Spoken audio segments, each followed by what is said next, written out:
अजित पवार यांच्या राजीनाम्याची मागणी केली। जेव्हा हे संपूर्ण प्रकरण झालं तेव्हा तुम्ही देशामध्ये नव्हतात, देशाच्या बाहेर होतात। तुम्ही असं म्हटलं होतं की आल्यानंतर महसूल मंत्र्यांची भेट घेतली जाईल आणि त्यानंतर मी माझी भूमिका मांडेल।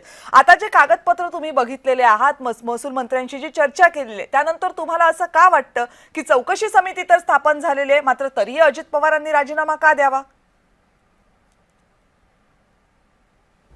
अजित पवारांच्या राजीनाम्याची मागणी तर करणारच ना, कारण ते जर पालकमंत्री आहेत, उपमुख्यमंत्री आहेत, तर ते प्रत्येक ठिकाणी त्यांचा हस्तक्षेप हा होणारच आहे।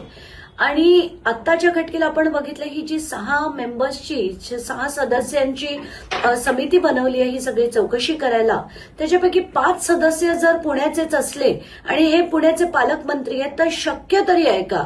आणि आपल्याला जर आठवत असेल की सिंचन घोटाळ्याच्या वेळेस त्यांनी एकदा संध्याकाळी 5 वाजता प्रेस कॉन्फरन्स घेऊन जाहीर केलं होतं की मला असं वाटतं की सिंचन घोटाळ्याची नीट चौकशी होण्यासाठी मी माझा राजीनामा देणं गरजेचं आहे। तर तसंच त्यांनी काहीसं आता करणं गरजेचं आहे। आणि मला असं वाटतं की जोपर्यंत उपमुख्यमंत्री पदाचा ते राजीनामा देत नाहीत, जोपर्यंत ते पालकमंत्री पदाचा राजीनामा देत नाहीत, हे जो फार्स चाललाय ना चौकशीचा, तो केवळ एक फार्स राहणार आहे आणि त्याच्यात खरं काहीच होणार नाहीये। बरं, म्हणजे अंजलीताईंचं असं म्हणणं आहे की जर अजित पवार पदावर असतील तर चौकशी निष्पक्षपातीपणे होणार नाही, या चौकशी म्हणजे नुसता एक फार्स बनून राहील।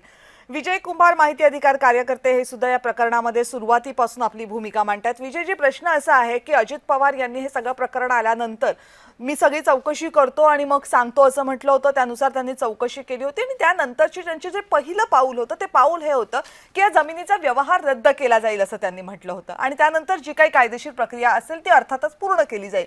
जमिनीचा व्यवहार रद्द केला जाईल हे जे म्हटलं होतं, आता तुम्ही पुण्यामध्ये आहात, काय नेमकी परिस्थिती आहे? खरंच या जमिनीचा व्यवहार रद्द झालाय का? मुंडव्यातील जागेचा करार रद्द झाला नाही। ओके, याला अनेक कारणं असू शकतात। पहिली गोष्ट म्हणजे हा करार रद्द करायचा नाही, काहीतरी खुसपट काढून हा करार कायद्याच्या प्रक्रियेमध्ये अडकून ठेवायचा, म्हणजे कधी काळी जो निकाल लागेल तो लागेल, त्या निकालाच्या अनुषंगाने मग पुढची कारवाई करायची। शासनाकडे आणि या जागेचा व्यवहार करणाऱ्यांकडेही 2 पर्याय उपलब्ध आहेत।